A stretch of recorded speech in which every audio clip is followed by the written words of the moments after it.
15,000 টাকার মধ্যে এমন ফোন আছে যেগুলোতে পারেন 5G 120Hz display, 50 MP camera. বিশ্বাস হচ্ছে না? আজকের ভিডিওতে আমি দেখাবো 2026 সালের সেরা 5টি বাজেট স্মার্টফোন, যেগুলো টাকার ভ্যালু পুরো উসুল করে দেবে। ভিডিওটা শেষ পর্যন্ত দেখবেন, কারণ শেষের ফোনটা আপনাকে চমকে দেবে।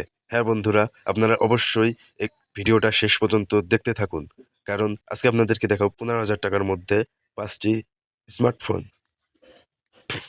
আসসালামু আলাইকুম বন্ধুরা, আমি সাইফুল। আপনারা দেখছেন সাইফুল ক্রিয়েটিভ জান, যেখানে আমি নিয়মিত টেক আপডেট, গ্যাজেট রিভিউ আর টিপস, অ্যান্ড্রয়েড ট্রিক্স শেয়ার করি।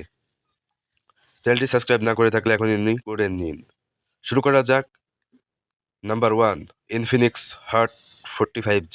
এই ফোনটাতে পাচ্ছেন 6.6 ইঞ্চির 120Hz ডিসপ্লে, সাথে আছে ডিমিনিসিটি সিরিজের processor. Daily use, Facebook, YouTube আর হালকা গেমিংয়ের জন্য একদম পারফেক্ট। ব্যাটারি 5000 অ্যাম্পিয়ার, মানে সারাদিন আপনি আরামে চালাতে পারবেন। Number 2, Realme Narzo 6X5G। ডিজাইনটা দেখতে একদম প্রিমিয়ার ফিল দেয়। ক্যামেরা 64 MP আর সফটওয়্যার অপটিমাইজেশন ভালো। পারফরমেন্স আর স্টাইল দুইটাই চাইলে এটা আপনার জন্য ভালো একটা option. Number 3, Redmi 35G। Redmi বরাবরই বাজেট সেগমেন্ট ভালো করে। এই ফোনে সাদা ড্রাগন প্রসেসর, বড় ব্যাটারি আর ভালো ফিল্ড কোয়ালিটি পাচ্ছেন। স্টুডেন্টদের জন্য বেস্ট চয়েস হতে পারে। Number 4, Samsung Galaxy M45G। যারা স্যামসাং ব্র্যান্ড পছন্দ করেন তাদের জন্য এই ফোনটা।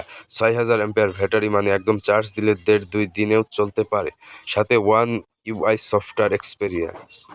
Number 5, Motorola 54G M5G। এই বাজেটে সবচেয়ে ব্যালেন্সড ফোন বলা যায়। স্টক অ্যান্ড্রয়েড এক্সপেরিয়েন্স, ভালো ক্যামেরা, শক্তিশালী প্রসেসর, সব কিছু মিলিয়ে এটা আপনার মতে সেরা।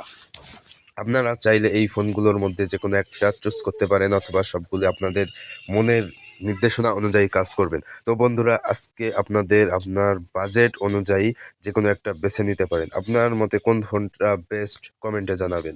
ভিডিও ভালো লেগে থাকলে অবশ্যই লাইক দিন, বন্ধুদের সাথে শেয়ার করুন, আর এমন টপিক ভিডিও পেতে সাবস্ক্রাইব করতে ভুলবেন না। ভালো থাকবেন, সুস্থ থাকবেন।